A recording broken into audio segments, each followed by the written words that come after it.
job. Yeah, you're welcome, but I do have bosses that I have to, look out for. Yeah, it's just mom and dad. They were like, Jester, your sister is this big host and she has a cool accent and you're stupid. And I was like, no mom, I have a job now. So anyway, I'm excited, sorry. Yeah, you could. Yeah. Chester, let me tell you something. Okay. I fake my accent so that, I seem more larger than life on camera, it's a career move. Right. Yeah. It's called, putting the best foot forward, being the best version of yourself. Okay. Right. So, maybe you could start doing that as well. An accent? No. I could do New York! No, Chester. No, okay. What I'm saying is that the station owner, Mrs. Beverly, is going to be coming by later Okay. during a commercial break. And when I hired you, I told her that you had a lot of experience in show business. That you were with me as my right-hand man the whole time, okay? Because it's important to me that my little brother has a job.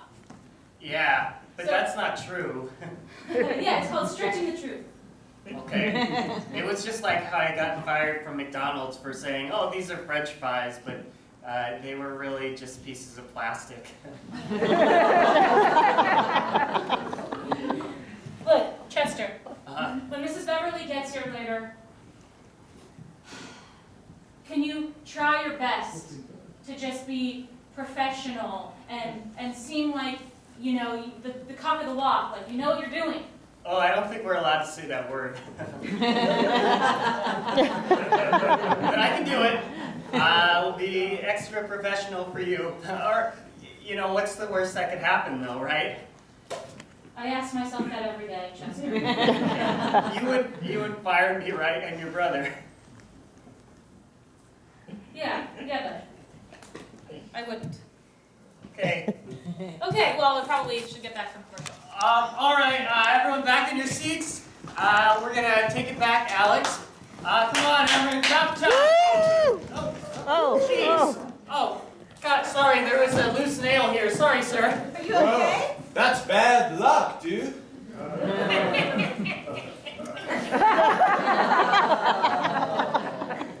I'm okay. Lips, the teeth, the tip of the tongue, the lips, the teeth, the tip of the tongue. All right, great. We're back on air in 3, 2. Welcome back to the mating day!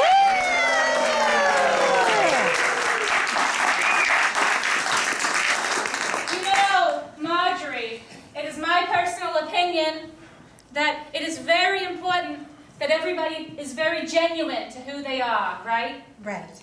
That nobody pretends, nobody keeps any secrets back. And so, therefore, it is time to get through the history round. The history round is where we get to know a little bit more about the history of each of these 3 contestants. Specifically, their dating history. And they better not hold anything back, because we don't like to lie here at the mating game, do we? No. So, let's pretend that you've been dating for 3 months or so, and it's really time to get to know what made these past relationships fail, right? Right. Okay, let's find out about their histories. Number 2. Maybe we got off to a little rocky start around the parents. So let's say we got through that and we're dating for 3 months. You haven't mentioned any of your past relationships. Have you had any? And if so, tell me about them. Her name was Donna. Oh. She was my one and only, and in fact, she actually bought me this outfit because she used to tell me that I was so stuck in the past. I have often felt that I was born in the wrong decade and have wished that I grew up in maybe the 50s, maybe 20 years ago, or even the 40s, so. Let's just say that I lost, it's like our polarities were reversed or something. I didn't turn her on anymore. And she left me high and dry, you know, so that's that. Fun stuff. And you said that was your only relationship? She was my one and only. How long were you together? We were together for 7 years. Oh. And I proposed to her after the first 5, and then again at 6, and then again at 7. I hope you don't mind me asking, but are you over her? Well, it's over, so yes, I'm over. She made it very clear that it was over. So. No, I get it's over, but you seem like you have real feelings for her still. Well, I was together with her for a very long time, and I do think that maybe those feelings, they will always be there, but that doesn't mean I can't have new feelings for new people, which is why I'm here. It's very hard to meet people out there in the world, but I wanted to show how serious I am, so I'm here on the main game where you go if you're serious. I'm being serious. You are very. Contestant number 3. Yeah. I heard a little bit about your relationship history. And I, too, have a past relationship that haunts me a bit. Really? Yes. His name was Josiah. He was Amish. I wasn't. Enough said, right? Yeah. But I was able to put those ghosts behind me pretty much and move on. I wonder if that's the case for you too. Listen. Especially since she's sitting in the audience. I know sometimes misfortune tends to follow me, you know? I know it's about relationship history, but my first relationship with any woman was with my mom. She died when she gave birth to me. So it wasn't much of a relationship there. And my dad, he went to prison when I was 5 years old. Oh. Yeah, right? Oh. Hey, no card either. Yeah. Sorry, I'm gonna pause for a second. Does anyone here own a red Corvette? It's getting towed. That's my car. Sorry, you're not allowed to leave, but whatever. Okay, sorry, back to it. Sorry. Anyway. The number for the tow company later. I was engaged to a beautiful woman named Emily. Everything was going real swell for the first 6 months, right? I proposed to her, she said yes. Then she surprised me. She said, I got a surprise for you. I went over to her place, it was a black cat. Ever since that day, downhill from there. I burned all my lasagnas, my vacuum cleaners burned out. My irons didn't work. I felt like a complete mess. You know how hard it is to get stain off of suede? I was the master at it. But I couldn't do it anymore. I would just ruin everything I touched. So then the girl after her, Rachel, an angel. I had a Lucky's rabbit foot. I gave it to her. She lost it. I got arrested. For losing the rabbit foot? No! For what? I robbed a casino, okay? All right? I tried to rob a casino, that is. I served 8 years. I'm on parole right now, by the way. But I tell you, in prison, I thought I was homemaker before, but in prison, I was the lady.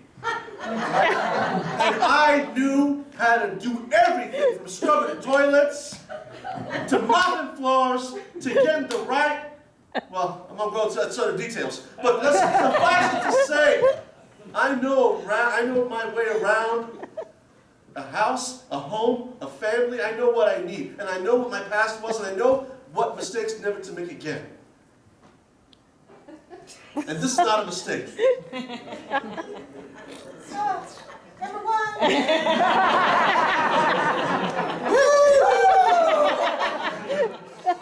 Wow. Have you been in jail? I have not been in jail. All right. Acquitted! All right. So, tell me about your past loves. All right, I will. Even though I don't really like talking about this, but I do very frequently. I want you to understand, though. I want you to imagine with me. We've been dating 5 months, and well, let's say you've spent the night at my house a couple of times. And let's say this is the morning time, and we woke up, and we were just lying in bed, enjoying the morning, when suddenly you glance up on the wall and you notice a picture of a beautiful woman in a large, long, spangly feather boa and long curly hair. Her name was Lola. She was a showgirl. And I had, well, I will be honest with you, I had a wonderful, wonderful night with Lola. But then, one morning, I woke up. I noticed her pack of Marlboro Reds were right there. She never went out to get her morning vodka without her Marlboro Reds. So I grabbed those cigarettes, I ran outside, and there she was on her Harley Davidson. Highway 201. And I never saw her again.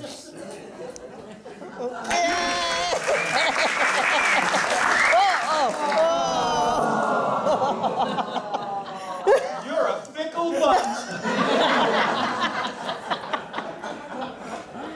So I understand you might be upset, but I would look at you and I would say, I keep that picture up there to remind me of the type of woman to stay away from. The type of woman who, like my father, was afraid of commitment. And I would compare you to that picture. That's why I keep it there.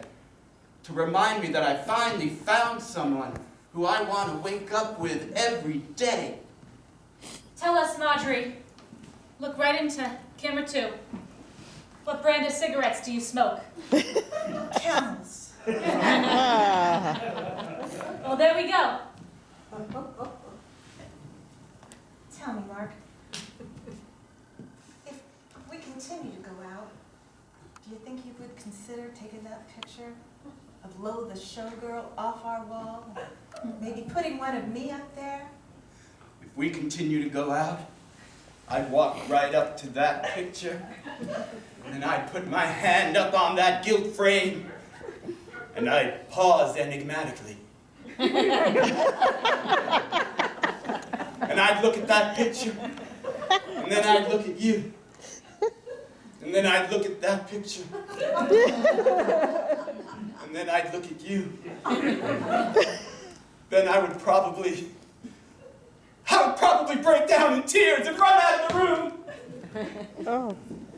But then I'd come back. And I would take that picture off the wall, Mark. Yes, I would. And I would throw it in my third drawer. And then I would open that drawer and I would take out that picture. And I'd say, be careful. And I'd say, Mark, if you love me, you'll stomp on that picture, and Lola will be gone from our lives forever. I'd stomp on the thing! And then I'd do a move. Wow. I'd reach into my pocket and I'd pull out a camel. Unfiltered. Because that's the type of cigarette my girl smokes now.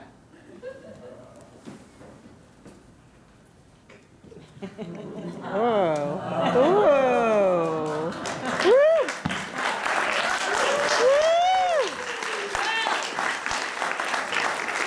Everybody has got a very unique history, as we just found out. But it's time for a very quick turn the tables round.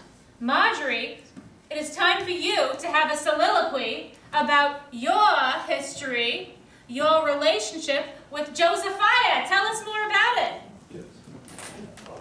Josephiah. Look right into camera 2, and then 1, and then camera 3. Josephiah was my first love. I met him in Pennsylvania when I was on vacation with my mom and dad, who I'm very close to. I met him, he was riding on a wagon. And I saw him in the back, his little face picking out a curtain. And I said, I need to know that guy. And so I ran after that wagon, but it was going very slow, so I caught up with it quick. And I said, stop! And I peeked in through the wagon and I said, what's your name, boy? And he said, I'm Josephiah, girl! And I said, I'd like to meet you. And he hopped out of the wagon. Well, it turned out we had so much in common. He wasn't supposed to, but he liked the Beatles too. And we had a genuine love affair. We had to sneak through, because his parents, oh, no, they wouldn't have approved. And it was a beautiful time. And then I had to go back and home from vacation, but we kept riding. It took a long time because they had to use wagons to transport the letters. But I felt very much in love with him until one day I got a letter that said his parents had found out about our illicit, unreligious relationship. And they had forbidden him to ever see or talk to me again. I was heartbroken. But I realized, thank you very much. But I realized that this was a learning experience for me, and that there would be other people in my life. Well, maybe not someone as different as Josephiah, but I knew and know that there's someone out there for me. And I really believe that he's here today. Oh. Well, thank you very much, Marjorie, for that beautiful soliloquy.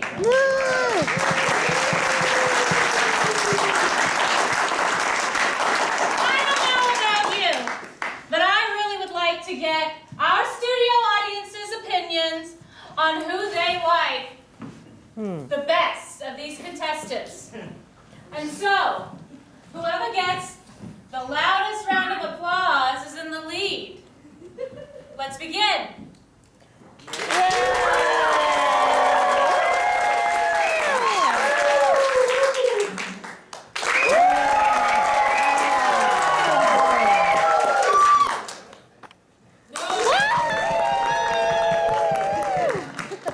Well, Marjorie, it seems that the studio audience really does not like contestant number 3 very much. This is going to be a very difficult decision, but things can change because much is still to come when we come back from this break. All right, and we're out. Well, that's very exciting, everyone. It's about time for you all to get up for that union-mandated break. And also, someone's parole officer is here, apparently, because they left the state of Nevada. Anyway, we will see you in 15 minutes.